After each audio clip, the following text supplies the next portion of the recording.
Hey class, it's Miss Darcy. And look at me. I am in the classroom today. Do do do do.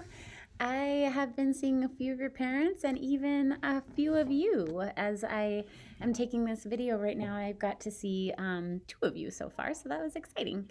I wanted to give you a quick little tour of what's going to be inside your homeschool bin so that you are ready to go for our lessons starting tomorrow. I'm so excited to do the lessons.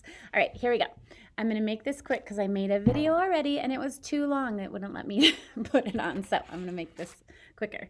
So the main things in your,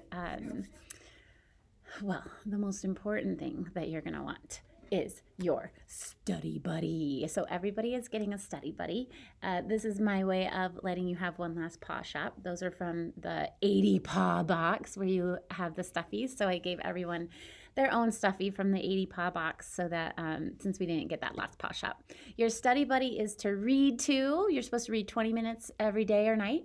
Read to that study buddy, and you can study with them too. Do your workbook pages with your study buddy, all that stuff. Your study buddy is yours to keep forever. Also, I gave you your what is this name tag.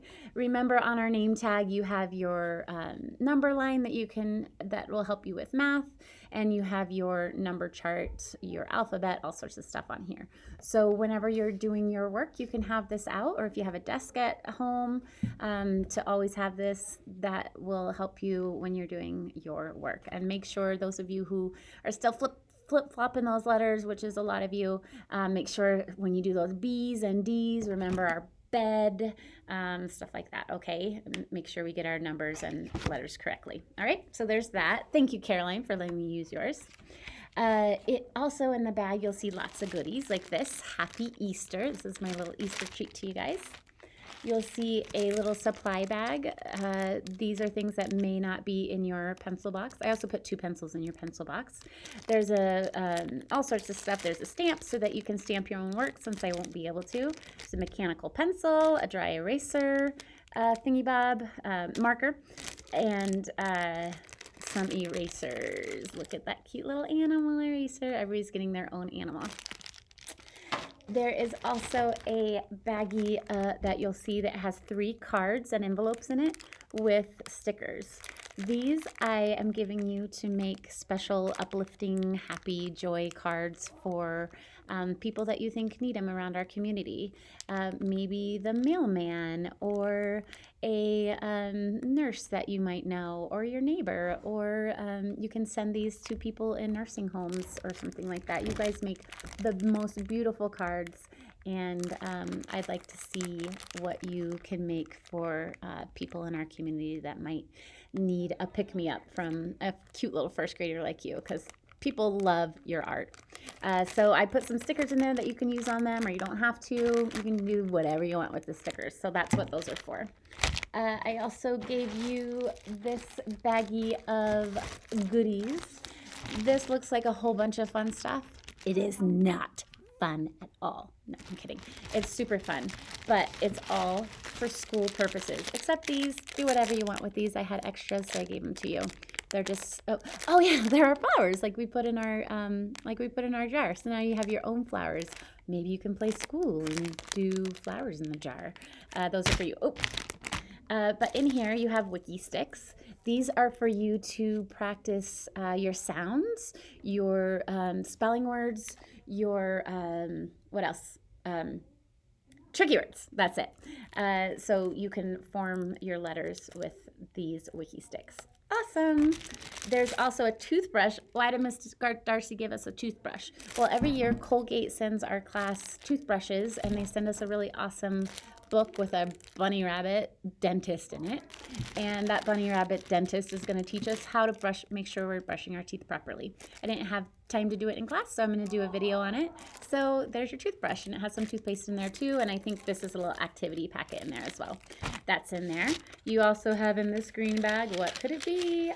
You guys know what these are, those scratch things, and you have a little thing as well. Practice your spelling words, practice your math facts, practice your tricky words, all that stuff with these. Are you going to do a rainbow? No. Okay, you can do a rainbow, but under the rainbow, put a spelling word. Okay, so you can doodle a little bit, but make sure that you're practicing. Practice stuff. Practice all that stuff you need to be learning. So there's 10 of those. So don't use them all on one day. Stretch them out.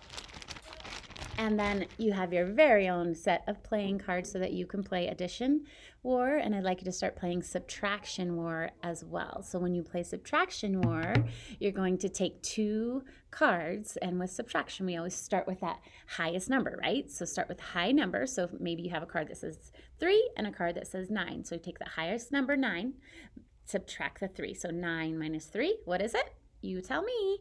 Whatever it is, whoever has the highest number gets all the cards. You know how to play. So start playing subtraction war too, not just addition war.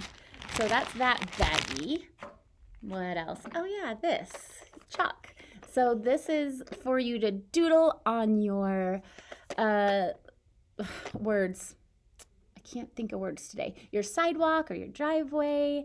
You can doodle encouraging messages to your neighbors who are walking by, but also make sure to practice your spelling words. Another great way to practice spelling, practice those sounds we know, practice making owl words. Like we know that OU says owl, right? So practice all the owl words you can think of, like sound and bound and about. Come up with all sorts of them. You can snap a picture and show me on homeroom all the sounds that you've come up with. Do what other sounds? We've got ow, we've got ooh and our 2 OOs. R, A, R. What else? Ah, you guys need to do ah. AW says ah, like awesome. All those sounds. And I'll be sending you little assignments to do with those as well. And then in your, I left them over there. Let's go over there because I left the rest over there. Also in your box is going to be all of your workbooks. You guys know what to do with those.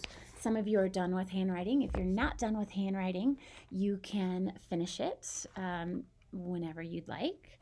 And if you are done, you can go back and fix some of the ones that might need corrected, like nicer handwriting. Latin, we're not going to do Latin, but you may do it on your own with your CD that you have. Math, we're going to do this every day, not Saturday and Sunday. You still get your weekend, but you'll watch my video and then you'll do your math workbook. Same with your kitty book. You guys know what to do. You'll watch the video and then you'll start in your kitty book and you have your reader to go along with it to read those stories. And then when Unit 6 is done, we'll start Unit 7. I put some Alberta stickers on there for you, and here's the reader for Unit 7. Then you will also see that you have a clipboard. This is the eraser for your clipboard. And again, practice all those words, practice math facts, practice, practice, practice. And you can doodle a little bit too. I won't be there to take it away from you, so you can doodle. You have a parent info book folder. In this folder is a lot of info for your parents that they would like to know. Your iReady login information, a guide for parents. They can read that, and I tried to keep it short and sweet. There's an example daily schedule in here. So this example has times and how long each should take. So 30 minutes on math, 30 minutes CKLA, 30 minutes on your iReady lessons, and then your independent reading. Remember, I'd like you to spend 2 hours a day on school. Then, and this is about 2 hours of work. This extra, optional, meaning you can choose to do it or you don't have to, but I hope you do. That is our core, which will be social studies for the rest of this year, which will be doing the American Revolution. And I happen to know that George Washington will be visiting to read you a story every day. So you don't want to miss George. So if you'd like to do that, you can. But you don't have to. It's completely optional. Don't want you to get overwhelmed at home, okay? That's in there. You'll also have a math folder with your 120 chart. And these are all the packets you'll need for math. Do not do these packets yet. What I say? Do not do these packets yet. You will do the packets when it says in your schedule. And I'll show you that schedule in just a second. You have this thing of packets. These you can do. This is from Mrs. Jenner and Mrs. Mahoney for stuff you can do for art. And then there's a summer packet in here as well. Save this for summer, okay? You have your core book. So any time that George Washington or whoever's reading you the story tells you to get this out, you will pull it out, and you have your American Revolution side, and you have a Frontier Explorer side. Everything is in order except for these little things that wouldn't fit, and I'll tell you, or me or George Washington, whoever's doing it, will tell you when to get these out. Keep this in order. Don't pull it all out until it's time, okay? I'm giving it to you all ahead of time. Core folder. And then last but not least, am I doing okay on time? Okay. Last but not least, you have your schedule in this. I put it in here so that you can use your dry erase marker to check things off as you do them every day, and then you can erase it at the end of the day. On one side is your daily schedule. I left the times blank so that you can fill in what works for your family, and check out that the example daily schedule for the times if you'd like, and there's that optional down there. I do suggest you do the same thing at the same time every day. So if you're going to do math at 12 every day, or today, do it at 12 every day. Don't do math at 12 today and then tomorrow do it at 5. But you can. I just recommend trying to keep to a schedule and to do it at the same time every day. But whatever works for your family works for me. And remember, as you're doing the work, you can send it to me in homeroom, or you can send it to me weekly. You can send it to me at the end of the day. You can send it to me whenever you want. You don't have to send it to me at all, but I would like to see a little bit of what you're working on. You don't have to send me everything. You can send me a little sample. So if you want to send me everything, go for it. If you don't have to. But kind of send me something sometimes, okay? Because I like to see your work and I like to respond to you. You can also send me videos. You can call me. You can FaceTime me. You can email me. You can do anything. I'm home all day and I'm waiting to hear from you. I'm your teacher and I want to hear from you. So I would love to FaceTime you guys and see how you're doing and help you out with your math and your words, and call me. All right. And then on the back of your weekly schedule, of your daily schedule, is your weekly schedule. And so for this week, it'll have Wednesday through Friday. This is what you're doing every day. And I'll say it in the video as well, but it's kind of like writing it on the board for you. It's right there. And all the rest, there's tons of weeks in there for you. So when you finish this week, you'll just pull it out and grab the next, and then you'll have the next week on there. All right? I'm emailing this stuff as well. I'm going to let you go because it's getting a little long. And air hugs. I'll see you later. Bye, guys. I love you.